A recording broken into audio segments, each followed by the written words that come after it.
Welcome to the Stream of Art podcast. Join me, Robyn. And me, Michelle, as we chat openly about personal growth, creativity, and building a career in the arts.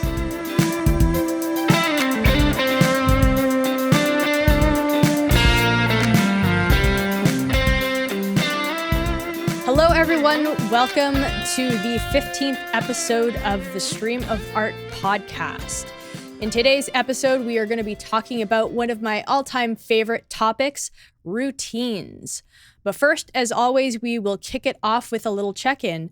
So, Robyn, how did your week go? Remember that time last week when I said I had to finish the commissions? I do remember, yes. Yeah. Do you remember that time I didn't do that? Is this another one of those times? Yeah.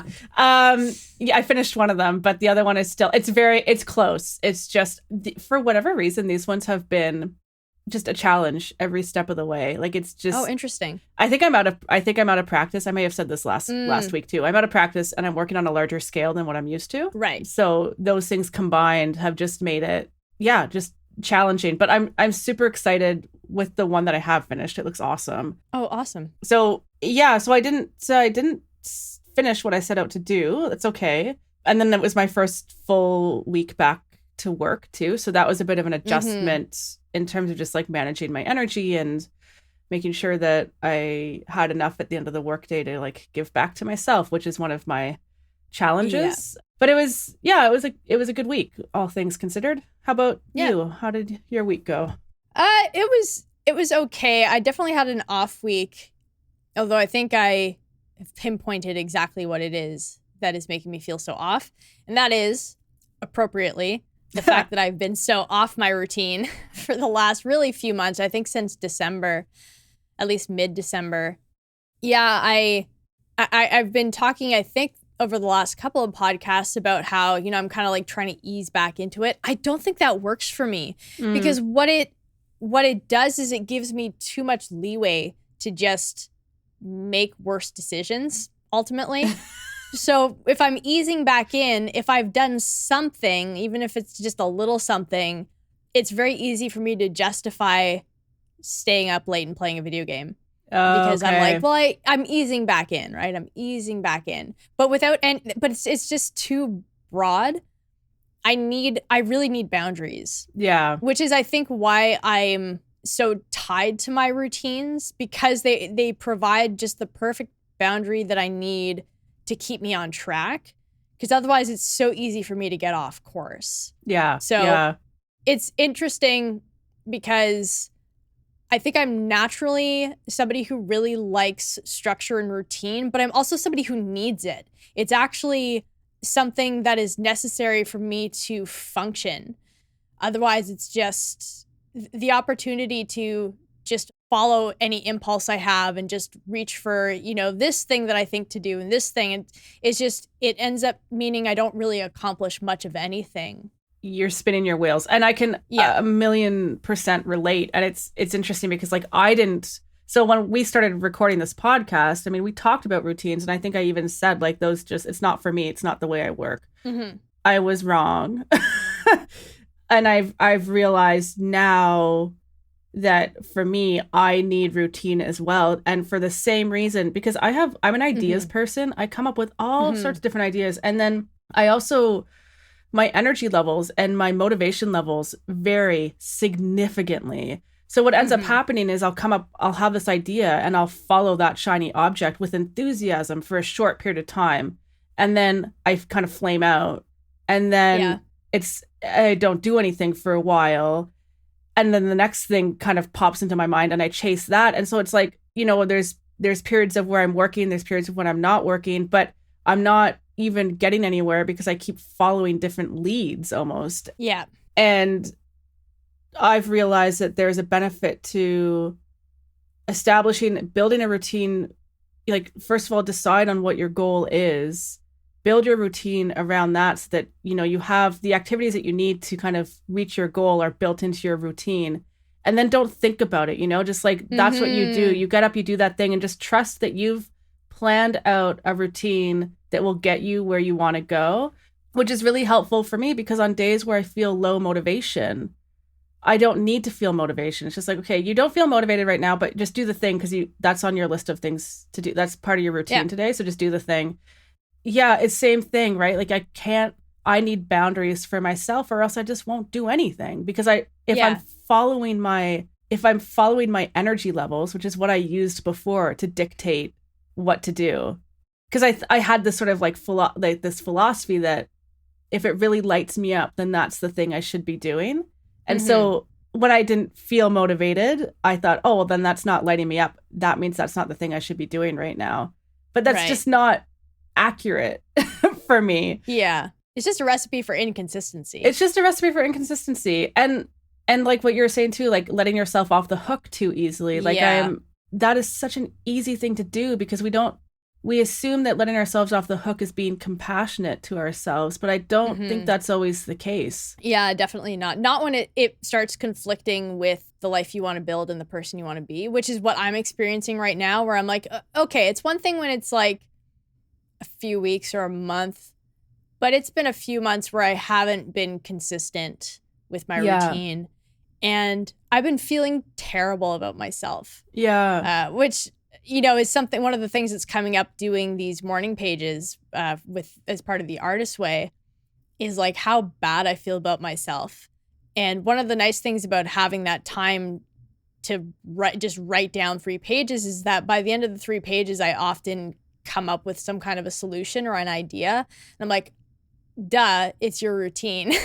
You thrive on a routine, get back into it, you'll be fine. And I have to just go full force. Yeah. So as much as I have shed some of my all or nothing mentality, like the parts of it that were self-destructive, I am a bit of an all or nothing person still. And I think that's something that to some degree I have to embrace and work with. Yeah. And so I'm throwing myself full on right into my full routine. So the routine that I talk about today, which I guess actually we're probably already into our routine conversations. Yeah, great. I was just too excited.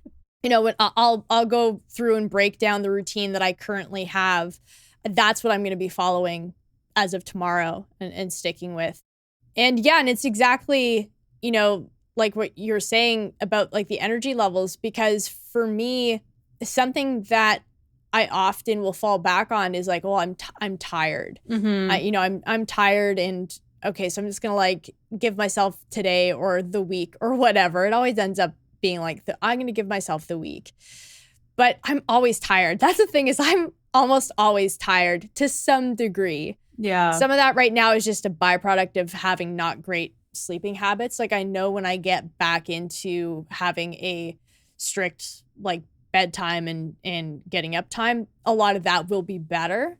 But, I definitely feel like I also suffer from that, or have suffered from that sense of if I don't have the energy for it, I should be doing something else or resting or whatever. And it's probably part of why I feel so tired is because I am just spinning my wheels. It sort of feels like I hit a big pause button, which I mean, I know realistically I haven't. I've been doing things. And I think, again, for February, that's always such a big win to get to the end and to have written something. But I don't want that to be something I use as an excuse to not get back to doing the things that, again, I ultimately feel are a better representation of the person I want to be. Yeah. And the phrase that popped to mind is like the work smart, not hard, too. Yeah, and I think routine can kind of serve that. So instead of like spinning your wheels and like doing all sorts of random stuff that doesn't really, it's not the right time for it, or it's not really going to propel you forward the way you need to be propelled forward in this moment. You're working hard, but for what payoff? And it's like there's not really that return on investment, So yeah, it's interesting. And like the thing that I've been implementing for me, like the way that I've worked flexibility into my routine, because I do think I do want to give myself grace for those days where it's like I am really tired, I didn't sleep well last night or whatever. So the way I've kind of worked in the flexibility is by, it's like just show up and do a bit. You don't have to. So like, example, throughout the week, I have an hour in the morning before work in which I have different activities for each day. And it's all around. So like I have, one morning I'm focused on writing like marketing content. Another morning is focused on painting, and then another morning is focused on, I'm working through my money mindset because I have a lot of anxiety and stuff around that. So I have a morning where I'm working through that stuff. Things that are very deliberately chosen to support what I'm trying to accomplish. Yeah. But I have, if I am exhausted because I didn't sleep well, it's okay, well, you have the hour blocked, but just use half an hour of it. Right. Yeah. And that actually, it ends up where I usually spend the whole time anyways, because I get into it, right? Of course. But that's where I kind of give myself that grace and compassion while still holding myself accountable too. So yeah, that's definitely something I've come to discover over the years, is how important flexibility is, but still maintaining that structure, like letting that routine be the thing that kind of holds you in place, but that there's some wiggle room there so within that you can adjust. And I know this is something that Cal Newport talks about. He's like, it's not about how productive you are within a single day. It is about pulling back and looking at that longer time scale. So, you might have a period where you're like really on it. And then you might have, a day where, something happens, like, your dog gets you up early, or like we've all had the experience, those of us with pets or kids, where, they get sick in the middle of the night and then you're up with them, and like stuff does happen. Yeah. But you're not completely derailed by one day where you're tired. You do what you can, and then, you get back into it. But the structure isn't demolished when something comes at you. Yeah. As life is going to throw stuff at you. It just happens. I think the other thing too to pay attention to is like with your energy levels too, and this is something I'm being extremely mindful of right now as I transition back to work, because I need to have energy at the end of the day, and I need to feel a certain level of optimism as well, and excitement, which can be challenging for me to maintain, especially as I get tired. Yeah. So I've been looking at like what physical activities can I incorporate into my routine to help me get back to that kind of headspace I need to be in. And that's another thing to kind of factor in, I think, a bit too. So like, and I've noticed that like cardio, like high cardio type activities, high intensity. Yeah. Like that's a really great way for me to kind of tap into those energy stores, which is interesting because it's like, you would think going for a run would make you more exhausted. But when I'm in a sort of like depressive mood, going for a run actually boosts me and gives me more energy afterwards. So that's something I've been kind of like taking into consideration too, is just what tools can I use to help me actually show up better within my routine? Yeah, that's such a good point. Yeah, I think, let's maybe get into that. I sort of one last thing I thought about that's really interesting about my experience this week is that this is one of those things, this realization, I think, is not the first time I've had it, that I need my routine and I need to not ease in. That actually is, I think, more so. I kind of already by this point have figured out that I really do need a routine to thrive. But it's this realization that I have to just go in full force to really reestablish it that I think is maybe a new one, or maybe one I've realized before and I've forgotten it. So I just think it's interesting how sometimes we have to learn something a few times before it sticks. And I think this is maybe going to save me a lot of time in the future where I'm not doing a lot of this, wishy-washy, I'm going to ease my way in. I don't think that works for me. So I think I've learned something probably pretty valuable for me for the future. Well, and I like that perspective too, because you have to fall down to learn how to walk. And of course, it's the same sort of thing. And I think I used to beat myself up a lot about the fact that I didn't stick with things and stuff like that. It's like, well, I needed to have that experience, and I needed to hit that kind of like, I got to a point where it's just like, I am tired of being like this. I'm tired of having all these ideas and all of this ambition and just not seeing anything through. It's exhausting. And it got to a point where I was so fed up that I was willing to just kind of do like a bit of an overhaul, which is where like the routines kind of kicked in. Yeah.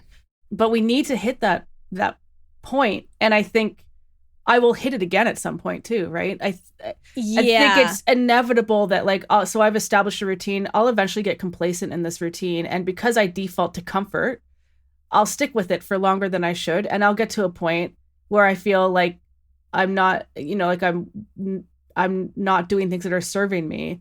Yeah. And we'll repeat this process again, and then I'll have to do a bit of an overhaul again. And I think that's just part of the process. It's a cycle for sure. And I think every time I've done some level of an overhaul or a reset, I go, never again. But it always, like you said, of course, it always comes back. And so I know that, I think, again, to some degree, I've embraced the stumble. I think I've definitely come to appreciate how much you can learn from backsliding. And I actually think you can't really understand how effective what you're doing is until you backslide. Yeah. Like the contrast between how I was feeling on my routine and how I feel now is stark. Yeah. So it makes it so much clearer to me what I have to do. It's like we talked about last week with failure, where you want to have the experience of knowing the wrong way to do something so that you know with more clarity what the right way to do something is. And it is all part of this ongoing cycle that is just going to keep coming around and around. And each time you hope you just don't fall back as far. Like, this is actually the farthest I've backslid in a while, which is a little alarming, I will admit. But I feel pretty confident that I can climb my way out of it. Yeah. Well, especially once you start to feel like how good it feels to be back on track. Because I'm finding that that's kind of an addictive feeling. You know? And like, I miss feeling good about myself. Yeah, because you're building that. For me, it's like building trust in myself and like seeing that like I can show up consistently every week. Like, this podcast has been a really good example of that. Yeah. And I know I have a built-in accountability partner, which is amazing, because I don't think I would have gotten this far with this if I didn't have that. Same. Yeah, but it's like I'm struggling with that in other areas because I don't have right. that. But it's so nice to see that I'm showing up, and same with like some like my painting too, that I've painted every single day. I've painted every single day since the beginning of January. Mm-hmm. And like, that's crazy to me. Yeah. So once you take that first step to build trust in yourself, like, you can't, it's hard to go back. I think you do, but I think you slowly, especially if you're going through a hard period and you're like, okay, I need to like ease off on myself. And I think it is, it's an interesting thing happens because you give yourself permission to do that. And then I think you kind of start engaging in those like fun activities, like binge watching TV is my go-to. Yeah. And then that feels good. And then I think there's enough distance and you start to forget how good the routine feels. And then it becomes hard to even motivate yourself to get back into it, because those other activities, those kind of mind-numbing activities, are so appealing, right? Like, it's just like, they quiet the voices, and that feels real nice in the moment. Yeah. So it can be a slippery slope for like falling off the wagon, so to speak, and it can be a bit of a challenge to get back onto it. But then once you take that first little step, then I think it'll become easier. It's like a snowball effect, right? Oh yeah, definitely. And fortunately, I'm going to be jumping right into a routine I know works, so there's no guesswork. I know that this is one that works for me. Not to say I'm not going to evaluate it and make sure that something doesn't need to be adjusted, which is something I'll talk about as I get into it a little bit more. But I feel very confident that it's going to be what helps get me back on my feet. But I'm actually really interested to hear a breakdown of your routine, of the one that you've built for yourself. It's pretty limited just because I don't have a lot of like I have before work and after work. Mm-hmm. But essentially, like, so every morning I get up, I do some like ab exercises and feed the dog, all that fun stuff. And then I have an hour before work that I was saying, like, I have sort of different activities related to the art business side of things that I'm doing. And then it's work for the whole day. Yeah. And I try to, like, within my work day, I manage my energy levels just by like going for walks so like for me, I fluctuate between lows and highs. And what I've kind of learned is that each like, although the highs feel really nice because I feel all excited and enthusiastic and optimistic and like I feel like I can just take on the world, it's actually as equally as draining as the lows. Mm. So I'm trying to keep myself at kind of like I measure my mood, and I on a scale of 1 to 10, and I try to keep myself at a 5, because like the 5 is just like that's the midpoint. That's where I want to be. Like that's Robyn kind of centered and just even, So So within my workday, I'm constantly checking in with myself to kind of see like where am I at, and like what do I need to do here to get myself back to a 5. Mm-hmm. Because if I end my day on a low or on a high, I'm not going to be nearly as productive in the evening. Mm-hmm. So, and then the evening, it's dinner. So I take time to kind of decompress, make dinner, because I'm trying to eat better as well. So I'm putting some effort into that. And then I haven't worked in that I'll do like a walk or some sort of cardio in the evening. And I sometimes the walk just happens throughout the day. So I kind of like, don't need to do that in the evening as well. But then sometimes it's like I'm looking at, so if I am kind of on a low, okay, well, should I go for a run or do something that kind of gets the heart rate up to kind of help boost my mood? So it kind of like it's in the moment assessing what I need. And then after that, for the rest of the evening, I have painting as the thing that I do, because I know I prefer to paint in the morning, but I also have realized that there's a lot of stuff that I'm doing. So I want to officially launch my like commission paintings. And so there's a lot of work involved in terms of like getting my website up and running and writing promotional content and stuff like that. Right. And all of that stuff, there's no way I would be able to do it at the end of my day. It needs to happen first. So, but then I need to paint as well, right? Like I don't have a business if I'm not creating artwork. So the painting is now at the end of the day, which is it's not my preferred way of doing it, but it's the only way I can do it while working everything else in. Yeah. Yeah. So that's just kind of, and then it's bedtime. I try to get to bed at 10, and then I'm up at 6 in the morning. So I try to get like the 8 hours every night. And then weekends are a bit different. Weekends I kind of have like a routine in the morning, and then, but I it's like free time in the afternoon. And my routine is kind of built, I'm trying to think, like Saturday morning is like getting ready for the podcast, like making notes for the podcast. Right. And then I have any sort of like leftover work that I didn't get done during the week, I'll be doing on Saturday morning. And then Sunday morning is the podcast. Yeah, like it feels kind of bare bones because I'm working in chunks of like 2 hours kind of here and there where I can fit them in. But yeah. And then I've even developed like an actual meal plan for us too. So nice.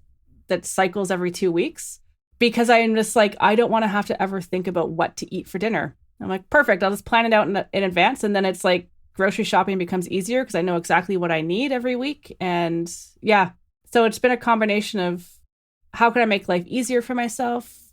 How can I manage my energy? And what do I need to be doing every week in order to get myself where I want to be? Yeah. Yeah.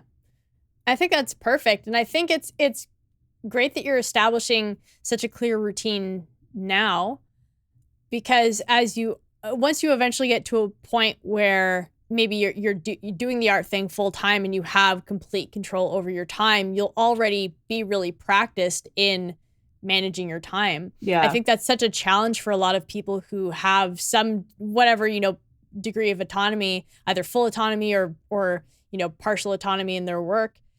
It can be really difficult to know how to structure your time. There's just so many options, but you already know how to prioritize and how to put things in the order that works, not necessarily just in the order that you would like, as you were talking about with your painting. And I remember having to do that when I worked a day job, where there was very much, a lot of times where I wanted to be doing things at a certain time, but I was at work at that time. So I had to fit them in at less than ideal times, but it's the only time I could make it work. And now that I have control, I can put things where I want. But I'm still dealing with that for sure. But, having that practice when I had a job made a big difference for when I was self-employed. Yeah. So, yeah, I think that'll serve you really well. There's still tweaks that I'm making, and there's still but it works. I think it works well for me. And I'm not too prescriptive with what I do within those blocks. So it's like, I have this is the morning that I spend on marketing related things. And I have, but I have a bunch of different projects and stuff that I could chip away on. That's actually where I still struggle a bit, is prioritizing what to focus on first. Because there's, that's a challenge for sure. Yeah. So there's like the routine, but then within that, there's like the different projects I'm working on and figuring out, okay, like, yes, you want to do that, but that is not actually the thing you need to be doing now. Yeah. And that can be a bit tricky. Yeah. So it's still like, I'm still a work in progress. It's still a learning process for me, but it feels more solid. And it also, there's kind of a safety in routine. And 100%. I used to go through phases of like where I was extremely productive and I was moving things forward quickly, but there's always this lingering fear that I would eventually stop, because eventually I would. Yeah. So now there's not that fear, and I'm okay with the fact that there's going to be some weeks where I get a lot done, and then there's going to be some weeks where I'm moving a lot slower and things are working against me. Like these 2 commission paintings that I've been working on are a lot slower than what's normal for me. But I'm okay. It's like, as long as you're just showing up and putting a bit of effort in, that's still something. Like, this time's going to pass anyways. So even if it's not, even if you're just picking away at it a little bit, you're still a little bit closer to where you want to be. So 100%. And it all kind of evens out in the end, I think. It does. Yeah. I think, again, when you think in terms of the long view, like zooming out and looking at the big picture of years. And this is something, Cal Newport talks about in his book, Slow Productivity. He was talking about this book he read all about, like, the famous scientists who came up with these, like, earth-changing kind of revelations in the world of science, and how in some cases it took decades. It took a lot of time, but it was this, if you were to look at day to day, there might be these really long periods where these scientists, these thinkers, these great thinkers went and like went on a vacation or something, so you think, okay, well, they're not really doing anything in that moment. But when you zoom out and you see what they've accomplished, you see what they contributed to their field, it really is an incredible argument for working at a more natural pace, which means you are going to have seasons where you're more productive, where you have more energy, where you're busier. And then you're going to have seasons where you pull back. But I think that's such a key where you talk about, you said the time's going to pass anyways.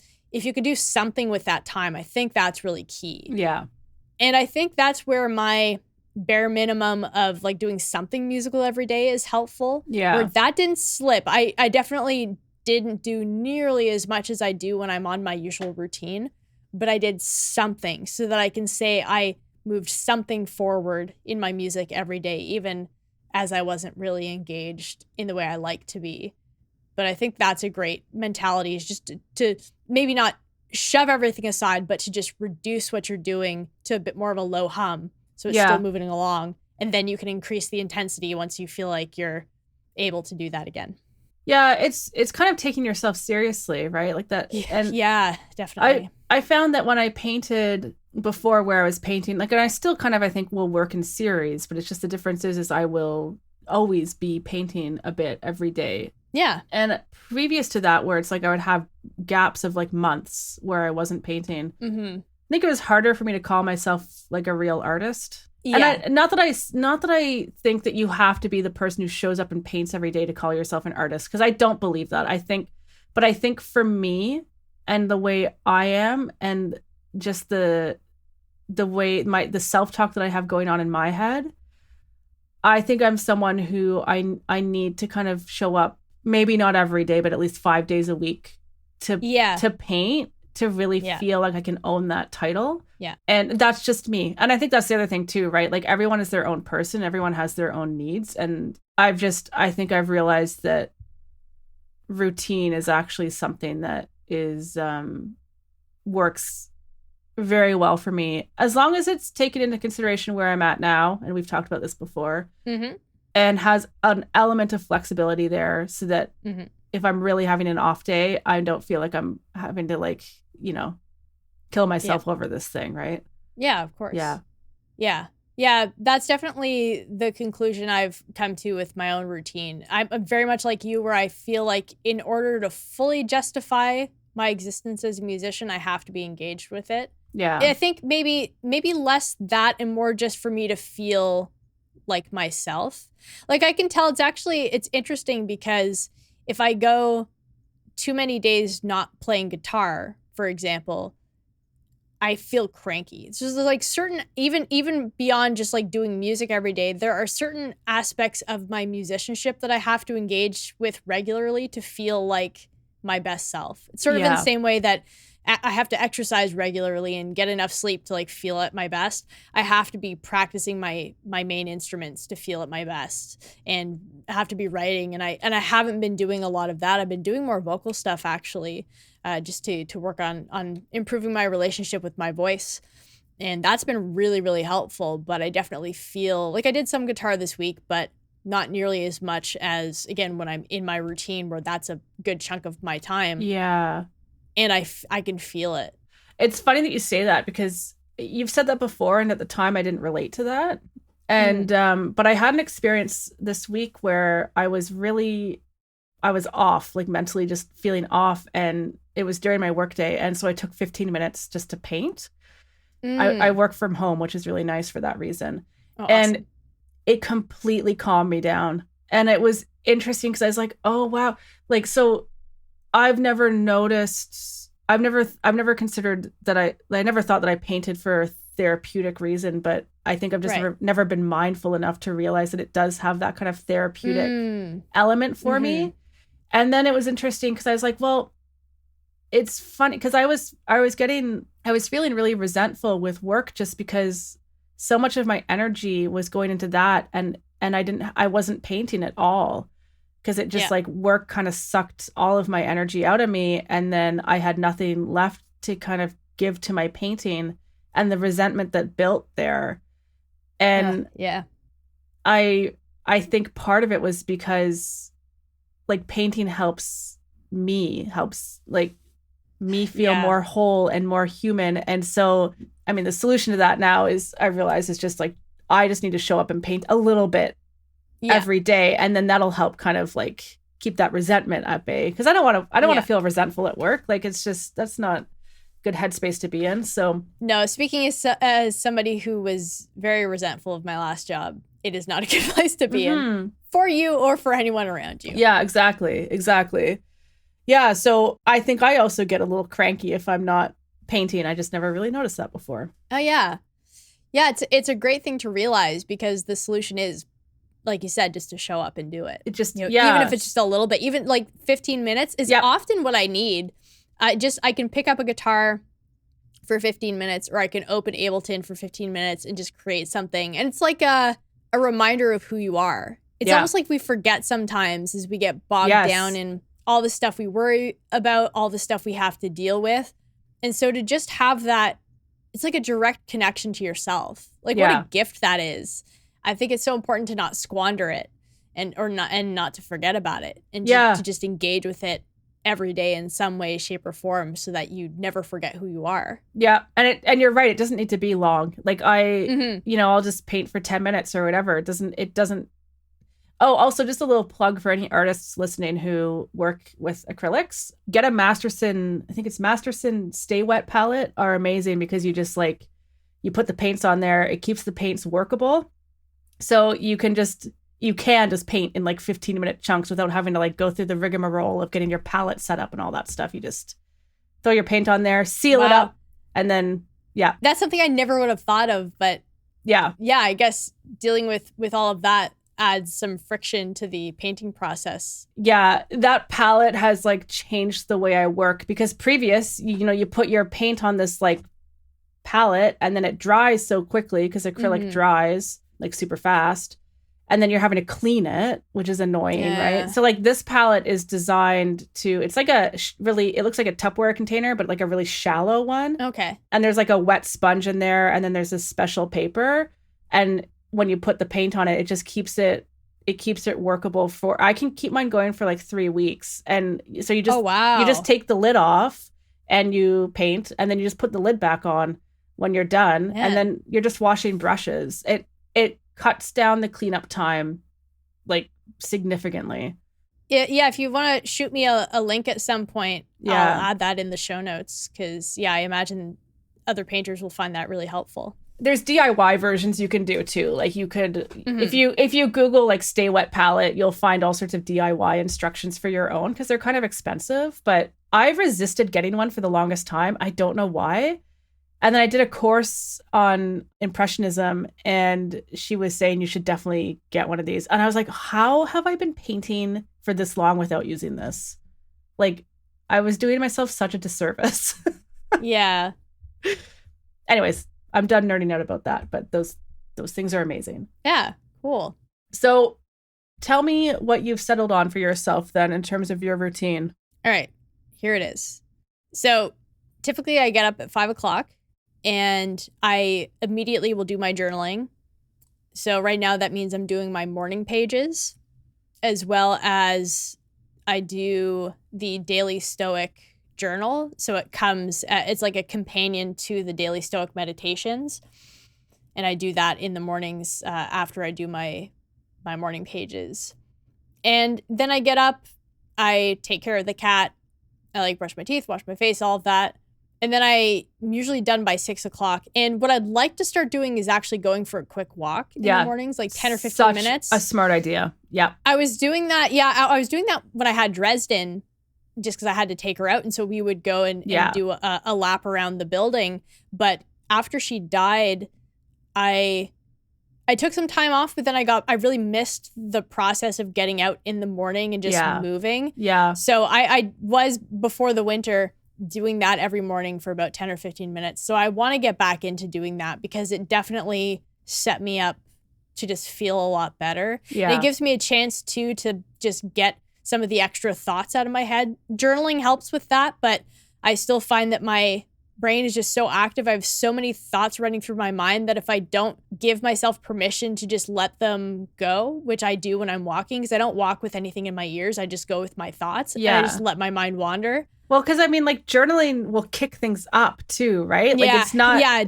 It sometimes can be a brain dump, out, but yeah. Yeah, definitely. So, and because I read after, so I read until about 7:00. I want to be able to focus on what I'm reading. Yeah. And if my mind is really active, I find I really struggle with that. That's an area I know I need to do more work on, is just my focus when I'm doing things like reading. You know, it gets better when I'm doing it consistently, but I find my mind is so active all the time, which I think is why I've been turning so much to gaming lately, because it is something that quiets my mind. Because I find it's just exhausting to be in my head. Yeah. And so walking is one of those things that when I was doing it every day, it helped a lot. So I want to add that back in so that I can have a really good chunk of reading time where I can be focused and present and really enjoying what I'm reading.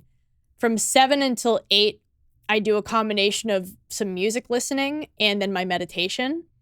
And then at 8:00, from 8 to 10, I have a 2-hour music chunk, which is sort of broken up. I like what you were saying earlier about having these blocks of time, but the things that you can put in that are a little bit different. Yeah. I have that too. So typically I'll do vocals first.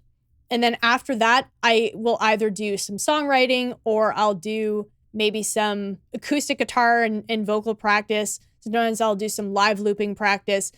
So it's like a performance, different kinds of performance practice. Or if I, feel like it, I can do something else. So it's kind of like an open season, depends on what I'm doing. And then I have breakfast from 10 to 11. And usually at that time, I also do my Greek practice. And sometimes I do some reading too. And then I have another 2-hour music block from 11 to 1. And that's usually where I do guitar, but sometimes I also will split it with some more songwriting or whatever. So it is, again, pretty flexible. And then from 1:00 to 2, I usually will do some kind of writing. That's often like blog writing when I was doing that. I want to get back into that too, because I realize I'm really missing the writing. Yeah. So that's usually where I do that. Or eventually that'll be the block where I work on like YouTube scripts and stuff like that. Right. So the content creation. Exactly. Yeah. Yeah. Yeah. So it's predominantly going to be a writing block for for my blog and for YouTube, but also, yeah, definitely a good spot if I need to do any other kind of writing for marketing or whatever. Yeah. And then at 2 o'clock, I'll go and do a workout. And then pretty much from there, I do my workout. I have my shower. I have lunch. I'll do some reading if I have some time as well. And then from that point, I'm teaching in the evening. So I sort of have like 2 work days. I have the first part of my work day where it's like just the music stuff. So the main stuff that I do, the thing that I like to call my main thing. And then I have the teaching portion of my evening, of my day in the evening. And then after that, after I'm done teaching, I have dinner. I do a shutdown. I do dishes. I get ready for bed. I'll play with the cat. Sometimes I go for another walk and then, get to bed, do my nighttime journaling, my reading, all of that. So that's like my ideal weekday routine. Yeah, that's beautiful. I love how you've broken it up because it is like essentially like focus on your craft in the morning or in the first chunk. The second chunk is like business activities. Third chunk is revenue generating activities. Like it's like nice breakdown of, yeah. And I find, so for a really long time, like this routine I have now is the product of a lot of years of experimentation and a lot of trial and error. Because for a long time, I would get up at 5 and try to do my workout first thing in the morning. Yeah. which there are some reasons why I really like doing that. And for one thing, I liked getting it out of the way. Yeah. And then being able to shower and then have the rest of my day where I could just focus on music until I taught. But the problem is for one thing, I really struggle to exercise. Like, because I do, at the time I was doing high intensity interval training most often. I completely destroyed my body doing that. Yeah. I've since learned it's better to do that like once a week. And then I do weight training most other days and then some like light cardio mixed in. But yeah, I really struggled to do it. So it was not uncommon for me to just skip my workout because I was so tired. Like to the struggle to get up and go right into high intensity interval training when I hadn't had anything to eat. Yeah. And I was just waking up. It was too much. And then I was exhausted by like 10 in the morning. Yeah. So I ultimately found it was not nearly as effective as where I now have it, where it's in the afternoon. So I've already done all of the really difficult mental work of my deliberate practice for the day and all of my creating. And it also acts as a way of helping me to just completely skip over the afternoon slump. Yep. I don't get that anymore. Yeah. I do on a day. So like on Sundays, I don't do a workout because we have the podcast that we record earlier. And I usually have meetings and then lessons. So usually what I do for my movement is just go for a walk or I'll do some yoga in the evening. And I can tell by the afternoon that I am like, it's like, this should be my workout time. Yeah. Like my body is begging me for it because I feel so drained and so tired. Yeah. It is interesting. So I can completely relate to that too. Like so I'm getting into running again and I've always loved running, but it's just, I get out of the habit of it. And I think part of it's because I try to fit it in the morning and the morning, it just makes me feel sick. So it's like now it's like if I'm going to do anything in the morning, it's going to be a walk. And I always go for a walk before I walk before we record just to kind of like clear my head, get fresh air. And then I find again, like that kind of like the cardio, intense cardio stuff at that kind of 4 o'clock or like for me, it might be kind of more 4:35, depending if I'm working or not, is a much better place to put it because it boosts my energy for the evening. Yeah.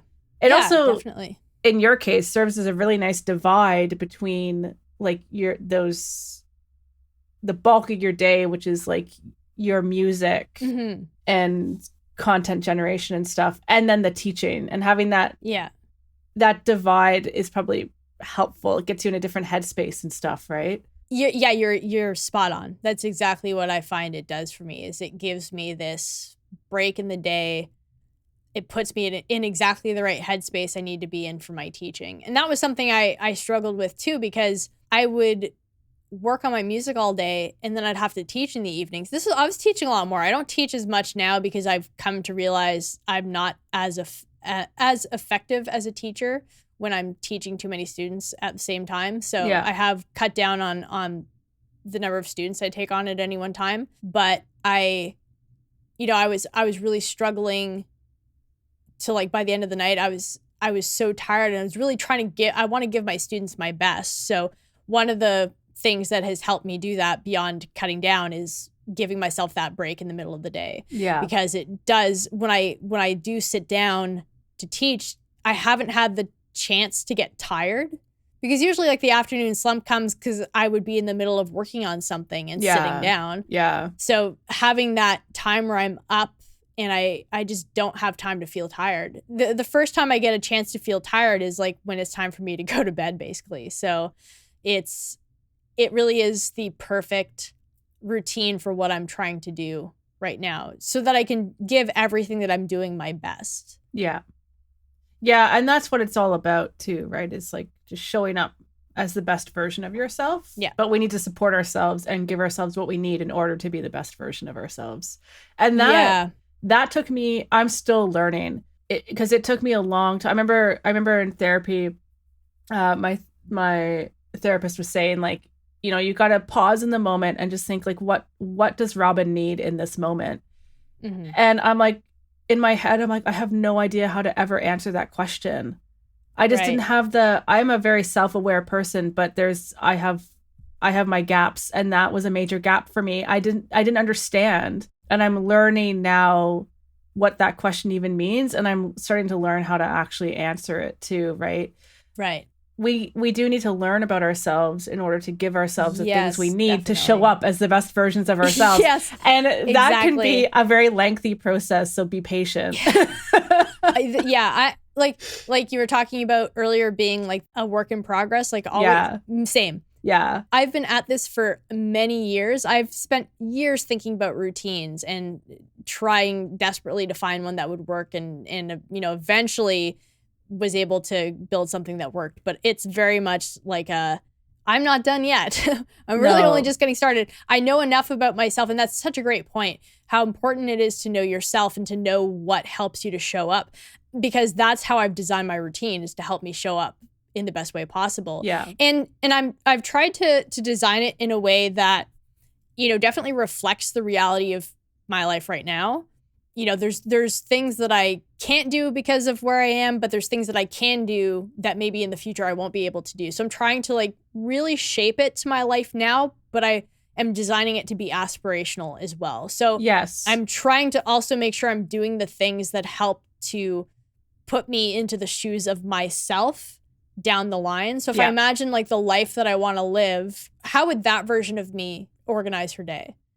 You know, what would she do? What does that life look like? And so I'm trying to bring elements of that version of myself into my life now, which is why I do all of the self-reflection, why I got more into meditation and into reading and things like that. So all the things that I think are going to be important to that version of me, I've brought them into my life, like prioritizing the music, putting it as the first thing I do each day, you know, doing exercise every day. Like that's something I know from years of experience.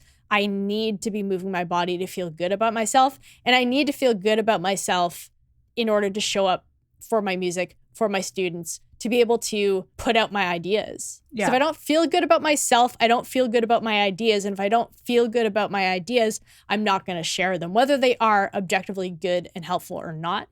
I'm just not going to be able to find the gumption to write something and put it out there, or have a conversation and put it out there. Yeah. So it's really about building this support system that honors who I am now and where I am now, and takes care of that, like you were saying, but also sets me up for the version of myself that I want to be, so I can realize my potential. And so that 10 years from now, I'm not looking back going, why didn't I do something different? Yeah. Like I just don't want to live with regret. Yes. A terrible place to exist from. It really comes down to just treating yourself with respect. And sometimes like respect involves doing things that you don't really feel like doing, like exercising. You know, it can be hard to push yourself, but like that's a sign of respect for your body, because it's not good to just sit all day. It's not good for you. Yeah. And so definitely some of that kind of comes into play too. And I think that's the big thing I've learned over the past like few months, is showing yourself respect and showing yourself care doesn't mean only doing the things that you feel like doing. And that was a big, I mean, it sounds so simple, but that was a big learning moment for me, because prior to that, I always thought of, and I think we've talked about this before, I've always thought of self-care as like hanging out and watching TV. Because like that's the thing I feel like doing. And it's like, that's not, sometimes that stuff, that self-care stuff, that showing yourself respect is doing the thing you don't feel like doing, like cooking yourself a healthy meal. Yeah. So yeah, I had this half-hearted attempt at an artist date last night where I actually cooked myself like dinner, because I typically, like on a Saturday night, if I don't have something already made up, I'll like I'll just grab a bowl of cereal, or I'll like make toast or something. But actually, I wanted to do something for myself, and something that didn't involve leaving the apartment, because it's been raining for like a few days straight. So, and again, because I don't have a car, I stuck walking places, because I thought about going to the store and like getting myself something, but I thought, no, I'll just work with what I have. So I actually took the time to make myself a proper meal, and it actually felt really nice, just that little show of, like you said, like respect. Yeah. Just to have that I decided I was worth the time it took to get out pots and cook stuff and then clean up after. And that, there was just something about that experience that was, for as little time as it ultimately took, it felt pretty profound in what it said about how I think about myself, especially after, you know, not even just the last week, but many weeks of not feeling great about myself. Just to say, it's almost like a sign. It's like maybe when you have somebody, you're like, I don't even know that they really care about me. And then they'll do something, you're like, okay, I guess they do. It's like that kind of experience, but for myself. Like, I guess I do still care. I guess I'm not completely ready to hang up the towel, like, or throw in the towel. Hang up the towel. I don't know where that came from, but yeah, so that was, I don't know, that was pretty profound. And I feel like I want to do more of that. Like, it made me interested in actually looking for other recipes. And I think it's probably beneficial for me to be somebody who's satisfied with like having a lot of the same things. I think that the convenience can work in my favor, but I can't let that just be my default, because I feel like that does send a message to myself that I'm not worth that time. Yeah. To like challenge myself to cook something new, or just to cook anything. Yeah, I think you're landing on something really important here. I think we are very good at being very hard on ourselves. And, you know, like when I think of the things I say to myself in my head, I'm abusive. Like it's emotionally abusive. I would never tolerate someone else in my life saying the things that I say in my head to me. And so I think it becomes really important for us to engage in these acts of kindness to ourselves. Yeah. And I think that has a snowball effect as well. Like, just like saying, I'm garbage, I don't deserve anything, that's going to have a snowball effect. But taking the time to make yourself a nice meal, and to like something that you really enjoy eating, and showing yourself that you're worth that's going to have a snowball effect too. And then those like acts of kindness, and routine is part of that. Yeah. And holding yourself accountable is another act of kindness, ultimately, even if it doesn't feel like it in the moment. It's all going to snowball and build on itself. And that's the thing that's going to help you show up the way you want to show up. Yeah. And I think what I'm realizing as I'm listening to you talk is that kindness isn't convenient. No, it's really not. It's not a really the good easy point. Option. It's often like being kind, like saying something kind to somebody is very easy. Maybe it's difficult for some of us, but when you make that a habit, I think that's very easy. But the things that I think demonstrate real kindness, like, you know, they talk about, you know, love being a verb. It's an action. It's how you show up and you do things. It's deeply inconvenient, but that's the stuff that's the most meaningful. It is like most of the stuff we're trying to build. Like, it's way more convenient to just grab something, you know, out of the fridge, or to order something rather than cooking for yourself. But is that the ultimate kindness for yourself? You know, it takes time to exercise, to move your body, when it'd be easier to just sit on the couch and watch TV or play a game. But, you know, the kinder thing is to do the thing that takes effort and takes time. I'm just thinking, that is fascinating. Yes, the inconvenient thing is the thing that is ultimately more impactful and feels better in the long run. But what's so interesting, is kind of a light bulb moment for me. We are right now, and we grew up in an age of convenience. Like, think of Yes.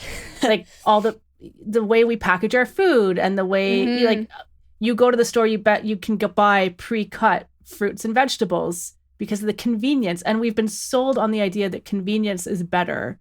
But that's really interesting, because the way you've broken it down, you're totally right. Like, I think of the times where I've really supported other people, it's been inconvenient, but we have a sort of a negative connotation to that word. But it's like, I would never consider doing the convenient option. You know, like, it's like, it was, but that was that's what I wanted to do in that moment. That's how I wanted to show up for that person. And that's what felt like I was really helping and really supporting. And the convenient option would have felt like garbage. It's too bad that we see inconvenience as being a bad thing. Yeah. Oh man. Yeah, this is something I'd love to come back to. Good news, everyone. We've also canceled convenience. Maybe that's less good news for some people. No, it's interesting because also in Slow Productivity, Cal talks about something called the slow food movement, which I think, or if I remember correctly, originated in Europe and maybe in Italy. I think it was in response to a McDonald's opening or something like that. I think it was a McDonald's. But it was this sort of, it was the fight against that convenience mentality that, like, you go to McDonald's. I don't think anybody feels good after going to McDonald's, except when you're a kid, because you don't know any better, right? I mean, I really like chicken McNuggets, but I feel like death afterwards. Yeah, and I used to, when I was in high school, I had this friend, and I would often go to him because the high school we went to was like within walking distance of McDonald's. And I didn't eat, by that point I stopped eating there. I remember I was 12 years old when I had my last meal at McDonald's, and I made the decision to never eat there again. That says everything you need to know about me. But yeah, I used to go with him. I would bring my own lunch with me, but I would go and sit with him while he ate at McDonald's, and he always regretted it. Yeah. He would eat like 2 Big Macs or something, and he would just immediately just be like, like, I feel so bad. Like, I wish I hadn't done that. And then, so every time he'd ask me, he's like, I'm going to McDonald's. You want to come with me? I'd say, are you sure you want to go? Like, you always regret it. He's like, yeah, no, I'll go.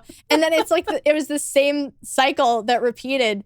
So anyways, so this slow food movement was born out of this sort of disgust with, making everything fast and quick and cheap and efficient. And to actually, like, to find something rooted in tradition, these traditional dishes, and to take the time to cook them and prepare them and have it be like this community thing, right? Because if you think about, that's when you often will engage in cooking and in making something, is to share with other people. So I think extending that even just to yourself, I think that's probably quite powerful, and slowing things down. And the idea of, again, this is an idea I get a lot from, Cal Newport's world, where he talks about, not necessarily trying to make everything as efficient and optimized as possible. There's a lot to be said for things that are slow, that take time. There's something nice. So, like, I always resented having to cook. Like, I don't, it always felt like such a chore, and sometimes it is.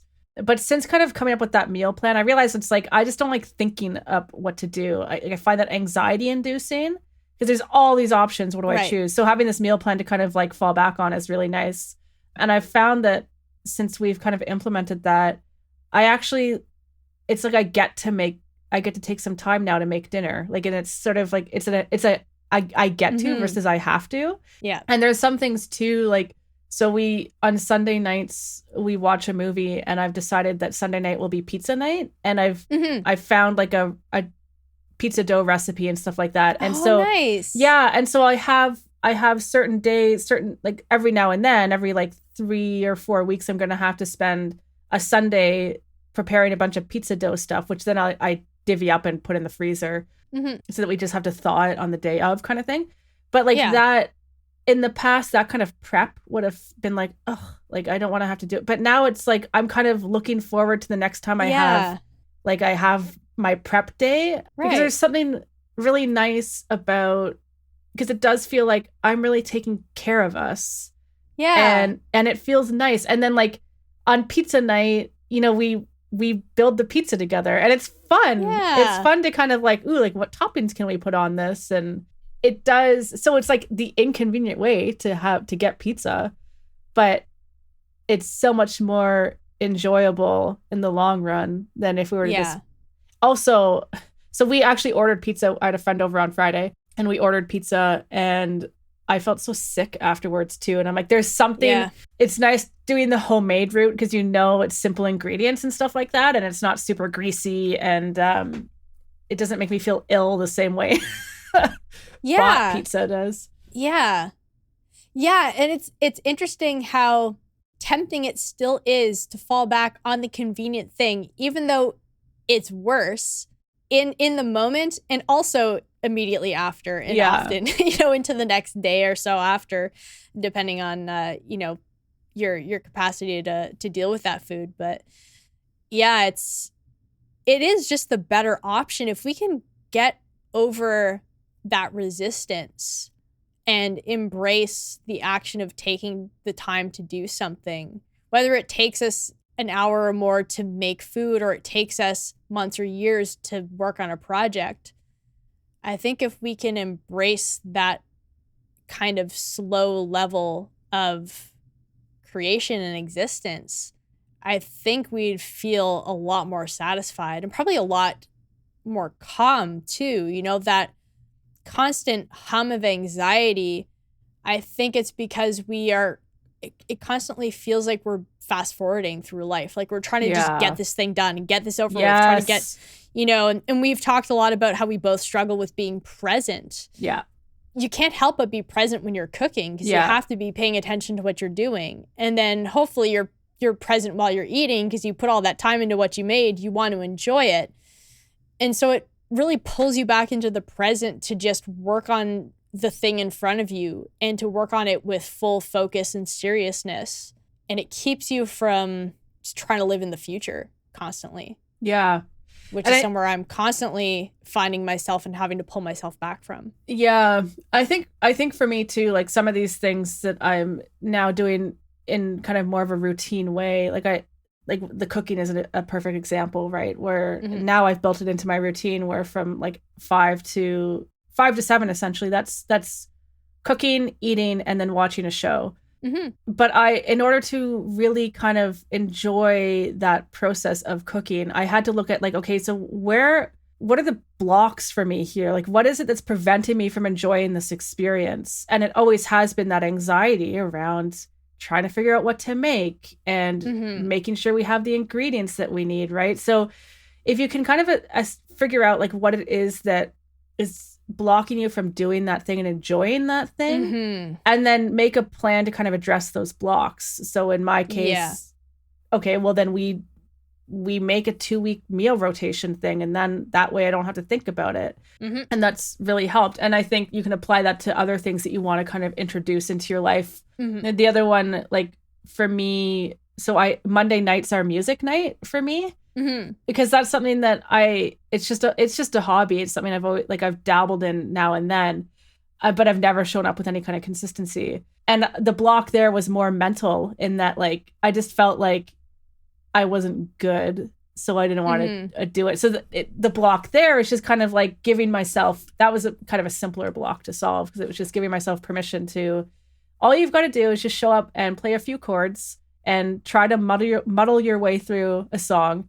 And that's all you got to do. And then I end up doing more than that, because I get sucked into it. But yeah, I think it's just like we all have I said this already, we all have our own needs, and we all have our own kind of like things that we're resistant to. And so we just need to figure out how to work the situation to our advantage, essentially. Yeah, definitely. Yeah, I think you said some really important stuff there. So definitely figuring out what the roadblocks are, and recognizing that takes time to figure out. So if you can start building a routine from a place of experimenting, because in the beginning, if you've never built a routine before, I can guarantee you are going to make decisions that aren't going to pan out. And that's normal. I've tweaked mine like several times since, and I just built it like a month ago, and I've tweaked it several times already. Yeah.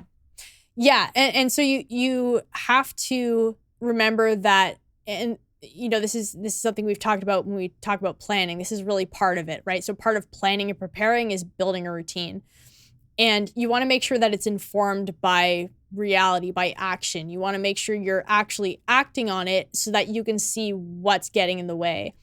And I think too, the other thing that really stuck out to me that I've definitely found true with my own routine building is that the most important thing is to make it so you don't have to think about what you're doing. Yes. So find a way to have flexibility, yes, but make sure there's enough structure that there isn't the guesswork so that you can sit down and do what you got to do. Because that has definitely saved me a lot of time when I can sit down and just go, this is what I'm working on today. So that's my main routine, like my, I guess, general life routine. But I have like a specific music routine I follow that I've designed. So I have like specific vocal things that I do, specific guitar things I do, specific songwriting. Like I have, of course, it rotates and it's flexible, but there are certain things that I've built that address certain things I'm working on. So right. when I sit down each day, I know exactly what I'm working on. I write this all out the night before too. So I do time block planning to plan my day. And then I write in my music journal everything I'm going to be practicing the next day. Yeah. So it's all about that. And that for me was something I wanted to eliminate, was the sitting down and trying to decide what to do, because I become very easily overwhelmed because I want to do everything. Yeah. So to make those hard decisions is helpful. Yeah, I was going to say the review piece is really, I do a weekly review where I go through, and that's when I actually look at like, did the routine that I've kind of laid out, did that actually work? Did I follow it to the T, or were there things that I had to, I just naturally did at a different time? Yeah. And I kind of reassess. And then that's when so I don't plan out by the day just because I don't have a lot of hours to work with anyways, right? So but I plan by the week. So I look at like, what are my projects? What are my tasks? Which are the ones that I'm going to prioritize during the different blocks throughout the week? Yeah. But yeah, like having that kind of review process, I think is useful. Yeah. Because that's how I ultimately ended up with, well, what used to be a snack time. So when I started time block planning, I was originally planning, like blocking, I think, a huge chunk of time. So like 8 a.m. until at least noon was my big music block. But I was finding that by 10 a.m. I was hungry. Yeah. And I was stopping to have a snack. So what I started doing was I implemented a break time at 10 o'clock to just have a quick snack, read a book, and then get back to work. Now I don't eat breakfast until 10 because I've started intermittent Me too. fasting. Yeah. It's super, super helpful. I thought I would hate it because I'm somebody who gets very, I guess the technical term is hangry. Yeah. So I'm not a very nice person when I'm hungry. The scientific term, exactly. But as I've been doing this for almost a year and a half now, I find I'm fine when I'm hungry. I know that the feeling passes, so it's actually been really great. But that was all informed by this time block plan. I could see like the plan I had written out. I saw it on paper, and I saw it kept getting derailed at the same time, and so I just restructured it rather than trying to force myself to fit into this plan that I had laid out. Yeah. I took that information from what was actually happening and I adjusted, and that was really great. And I've made other similar changes too. I think for a while I was trying to write my blog in the evenings, but I was too tired. Yeah. So I find reading is a better activity in the evenings, and writing before I do my workout is actually the best time because it's all my music stuff's out of the way. So my mind is like in a good place to be writing. And then because I work out right after, it gives me time to continue thinking about what I was writing about. I often will have ideas as I'm in the middle of a workout. So I'll just jot them down and then go and add them the next time I have a writing block. So little things like that, it just adds up. And at this point, I need to get back into doing like more of a weekly review thing. But I feel at this point pretty confident with my routine. So I don't feel like a lot's going to be shifting. But I do want to, with some of the systems I'm trying to design and implement, I would like to have a steadier routine. So I'm going to try to draw some inspiration from you and get back into doing a little bit more structured review time. Yeah, I like the review because it's just, and so I do like a weekly and I do a monthly, and the weekly isn't very in depth. It's just like, but it gives me an opportunity to kind of pause and like, what am I grateful for that happened last week? What can I celebrate? Mm-hmm. What do I need to work on? what's my goal for next week and what's the first step. And it just keeps me focused because again, like you, I can go sideways so quickly. Yeah. So I have to constantly rein myself in. It's like, no, it's an awesome idea, but you're not doing that right now. Stay focused. Yeah. And then the monthly review is a bit more detailed because I'm kind of listing out the things that I accomplished. And then I'm going into the things like, yeah, I mean, it's essentially the same as a weekly review, but just like a more in depth. And at that point too, I'll look at kind of like what learning do I need to do to support my work. And I'll kind of list out a plan there. But there's also a risk of leaning too much into that stuff and not enough into the action oriented stuff. And that's 100%. That's where I need to catch myself as well. Because I think for me, like taking action can be scary. And so I can kind of fool myself into like, oh, I'm being action oriented by doing this review. And it's like, well, that's not actually really, just don't lean too heavily into that, you know? Yeah. That's really key. And this is why one of the parts of my building a musical life process is action. So it's divided into 3 parts. I probably talked about this before, but this is actually applicable. So the first part is clarifying your vision. The second part is planning and preparing. And then the third part is taking action. Yeah. Because those are all important. So if you know what your vision is for, and this applies to anything beyond music as well, but I think in terms of music. So if I have this clear vision of the musical life I want to live, that's going to dictate how I plan and prepare. So the routines I build, like I talked about, my routine is partly aspirational, like thinking about the person I'd like to be. But then so much of it's going to be dictated by the action I take. Yes. So the planning and preparing is really just there to provide some boundaries and some structure for the action.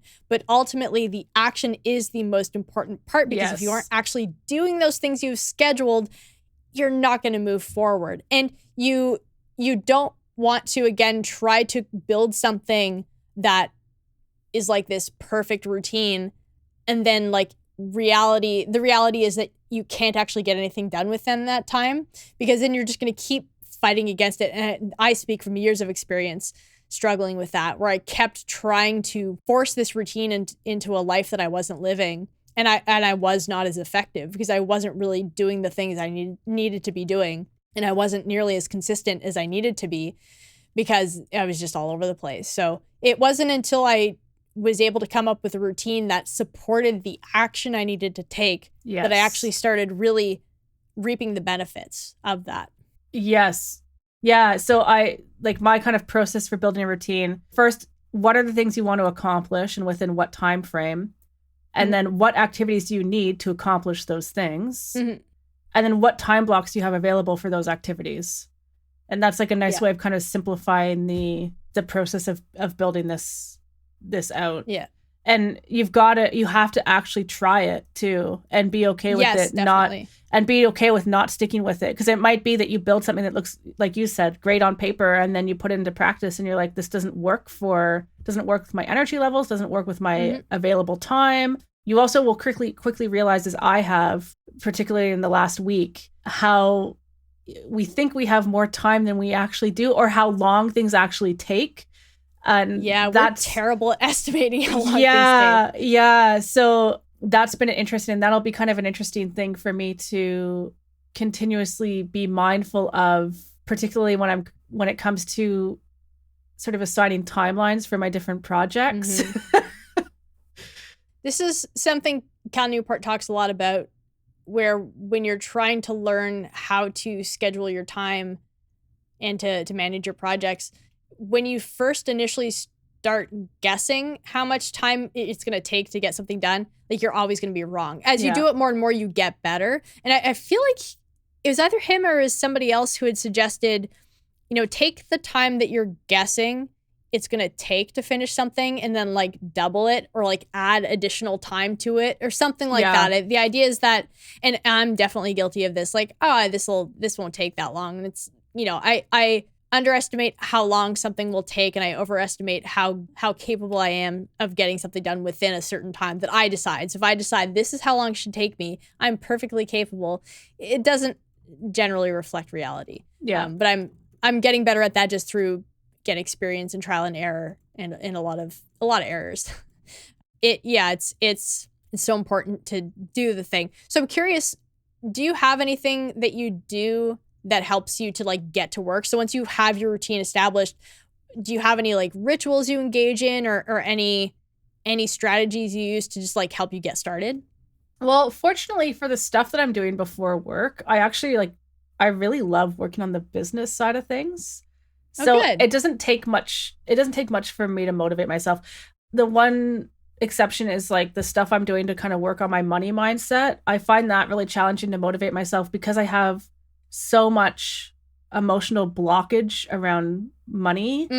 And there's things that actually cause me a lot of anxiety around that. So working through that it's hard to like, yeah, okay, I'm going to go to my computer and work through the stuff that I know is going to cause me some anxiety. Like that is a push. And right now it's just self-talk. It's just like, I know that is something I need to work through to get to where I want to go.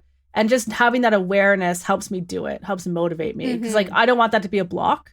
So I need to eliminate the block by working through this for a little bit. Yeah. And then like with my Saturday morning and well, Sunday is obviously quite easy, but my Saturday morning routine is I've just built it so that it's gentler and I have some fun things worked into it. So like I do a tarot reading as well. And so there's just not an issue with that one because it's just I've just managed to construct it so that I look forward to it. It's harder in the evenings after work, like after dinner and stuff to paint. Like that is the hardest time for me to show up, and not just it would with anything that I'd be doing during those hours because I am tired and it's so, for the past several years I've just spend my evenings watching TV. Like that is hardwired into me at this point. So I haven't really figured out anything that it is a fight. And there's not really anything that helps make it easier. It's just, I think just with practice and once it becomes habitual, then it'll start being easier to give myself that little push to paint. But yeah, those are the evening hours are the hardest for me.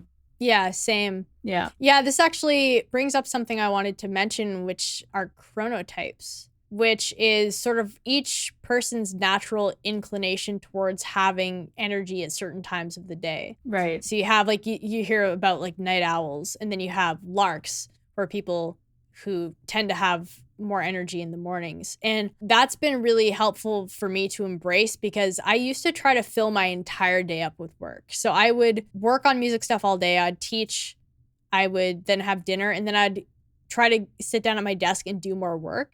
I was just exhausted by that point. So I really had to, first of all, I'd already done a lot of work all that day. So that's part of it.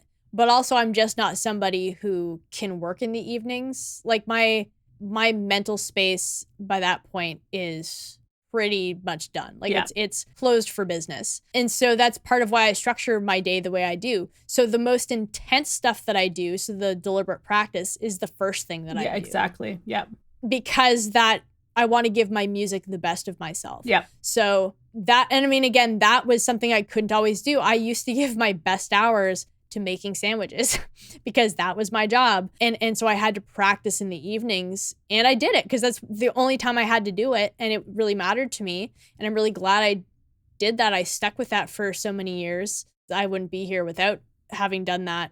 But now that I have the opportunity to structure my days the way I want, I'm so glad I can do that. So I think anybody who's trying to build a routine, if you know what your chronotype is and you have enough autonomy to control your schedule and build a routine, try to take that into consideration. Because I know there are some people who just seem to work better in the evening. So if you're not a morning person, don't bother getting up and trying to write a chapter for your book, at 5 a.m. If that's not how you work, maybe you function better writing at 10 p.m. or 11 p.m. or something. There's this book I read called Make Time. I cannot for the life of me remember the name of the authors, but I think one of the guys was talking about how he would have a writing session in the evenings, like after his kids had gone to bed kind of thing. And that was what worked better for him. Yeah. So, if because we tend to lionize morning people. Yeah, and our world's really structured for morning people. Yeah.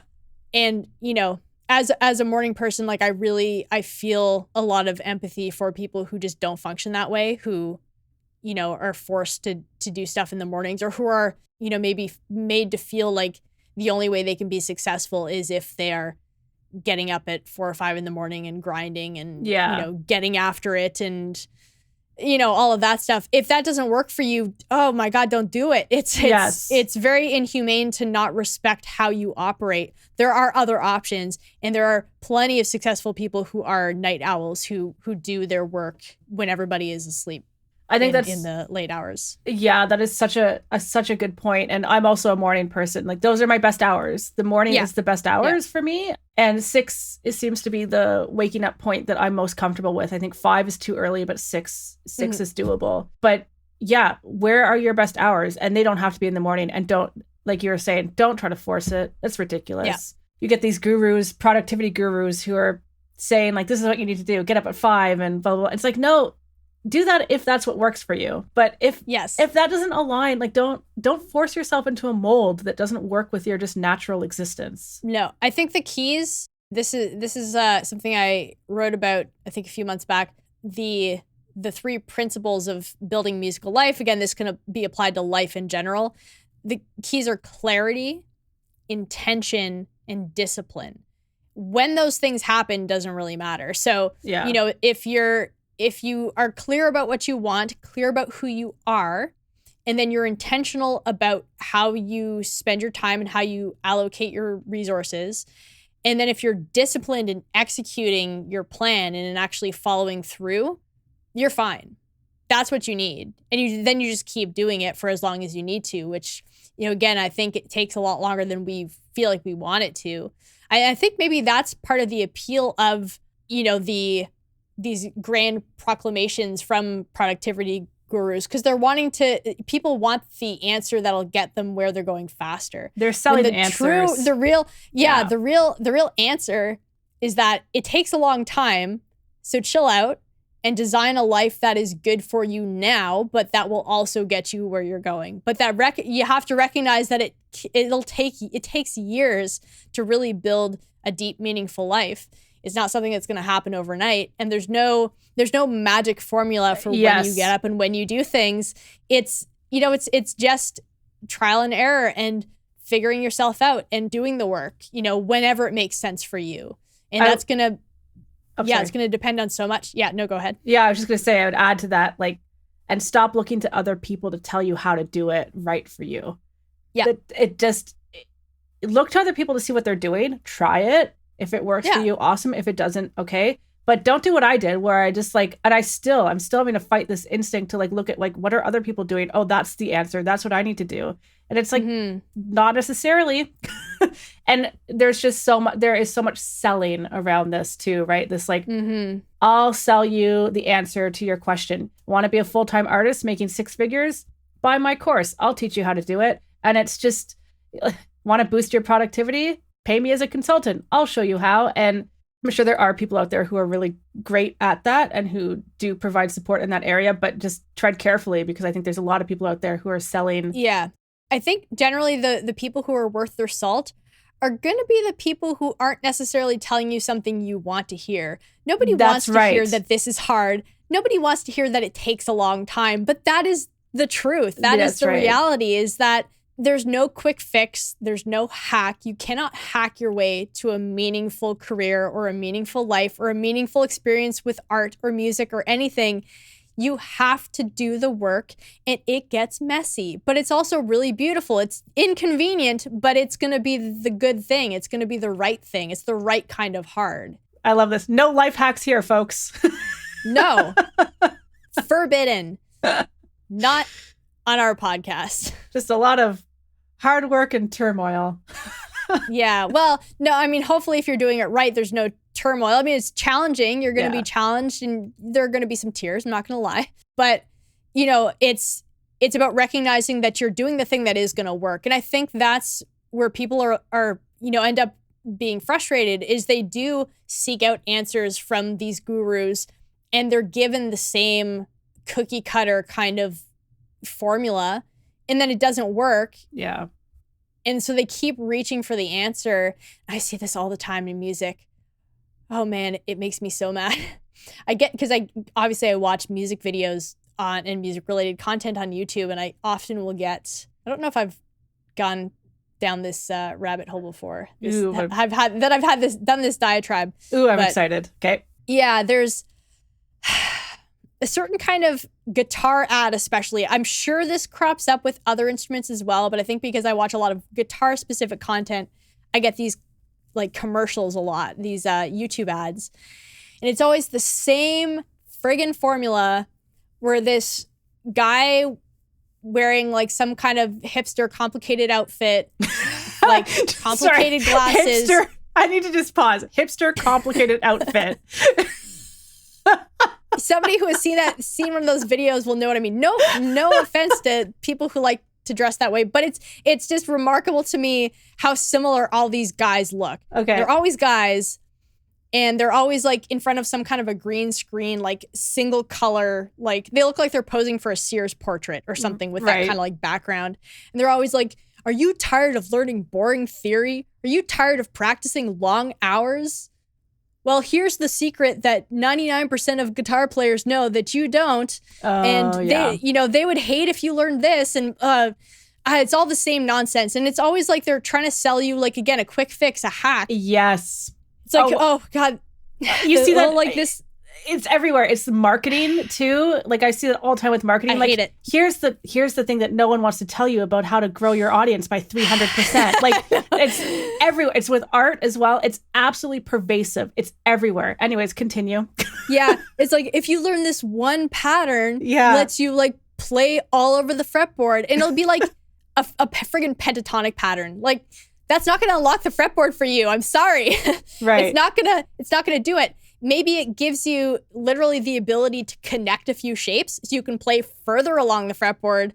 But this one, it's like, there's this magic number and it's 7. I'm like, it's like, I know what this thing is. Again, it's helpful if you're trying to learn something, but it's not the key. I'm going to have to include, I have a blog post about this because I feel very strongly about it. Although I'm a little bit nicer in my blog post. Well, but we're circling back to the idea of convenience, right? We're in a society that values convenience and sells convenience. And this is exactly what you're describing here as someone who's selling convenience. Don't spend hours or years learning guitar. Just all you need to do is just one little trick, and then you'll be able to do everything. Yeah. Like, I feel so frustrated because they're really robbing people of what's really going to make their experience with guitar playing meaningful. It also sets expectations. Like if I heard that kind of message, and I've heard those messages and absorbed those messages, particularly around like social media marketing. And what happens is it sets this expectation that this kind of like exponential growth or this kind of like quick learning or whatever can happen overnight. Like it kind of like it sets this really unrealistic expectation. And so then mentally you're not prepared to put the work in because there's this expectation that with the right sort of thing, the right kind of piece of knowledge, right little tidbit, this will go smoothly and easy for you and quickly. And which is not true. It's all I think it's all a falsehood. It is, it's people trying to make a quick buck because they know who their audience is, and it's people who don't know, who are just getting started, who just don't know what else, and who are overwhelmed. Probably still and who are probably still at a stage where they want those easy answers. I never feel any contempt towards the people who gravitate towards that material because I know where it's coming from. But the shysters who are shilling that nonsense, I have very little patience for those people. Because I know what it really takes, and it's messy. And there's ways to simplify it. Yes, I think ultimately there are things you can do to simplify what needs to be done, but you're never going to escape the fact that you have to put in the work to have a meaningful experience with anything you're doing, whether that's life or that's work or that's art. Yeah. Or that's a relationship or whatever. It takes work. It takes time and it takes work, but it's way better. It's the right kind of hard. Yeah. Yeah. Anyways, I share your frustration with. I see that everywhere. That could be a whole episode. I swear. It's kind of like today's equivalent of like MLMs, where it's. Yeah. Anyways, we got off topic there, but we did a little bit, but it's applicable to routines too. Don't believe anybody who's trying to sell you like this is the one routine. I think there's a lot to be said for, like you said, like seeking out other people's routines to get some ideas. And if something really resonates, like definitely try it out. But ultimately, the best routine you're going to have is the one that you build yourself. And it takes time. So just be patient, do the work, make adjustments as you need, and trust the process. So do you have anything specific planned for the upcoming week? Any goals beyond getting your commissions done, hopefully, maybe? I have to do that. No, I don't. No, I don't have any. I don't have anything specific. So I'm working on getting my website updated to actually share that I do I am open to commissions, because right now I have nothing on my website about that. But realistically, am I going to get that done by next week? Probably not. But I'm hoping to at least be closer. It shouldn't be too much because I have the content written. I've scanned my artwork too, so I'm gonna have like samples on there to just show people what I do. So I kind of have the bulk of it done. But then sometimes, like with website stuff, it can take a lot longer than I anticipate. So to say like, oh, I'm gonna have it up and running, I don't know. I won't hold myself to that. But that's just what to I'm make gonna work progress on it. Really. Yeah, exactly. Yeah, that's good. How about you? It's all about having those realistic expectations. Yeah, exactly. So this week I'm issuing myself a challenge. I'm doing a hard reset. Woo. So I'm doing a 66-day 5 a.m. challenge to get me back to getting up at 5 a.m. Right. So for 66 days in a row, I'm getting up at 5 no matter what. I did this back in August, August/September. It was super helpful, actually, even into October. It was a while, but it was really effective because I stuck with it afterwards. Yeah, and so because my sleep schedule is so off, I feel like I need something drastic. So I'm going to be doing that, and then just getting back into my routine, like for real. Like I'm time block planning tonight for my day tomorrow. I'm getting back into it. I'm getting myself back. Yeah, good for you. All right. Well, thank you everybody so much for listening. You can send us any questions or comments or insights to streamofartpodcast@gmail.com. You can follow us on Instagram. We are at streamofartpodcast. You are more than welcome to join our Discord. There is a link in the show notes. Come and join fellow creatives, share work, ask questions, have conversations about the episodes, all of that fun stuff. And we will see you in the next episode. Bye. Bye.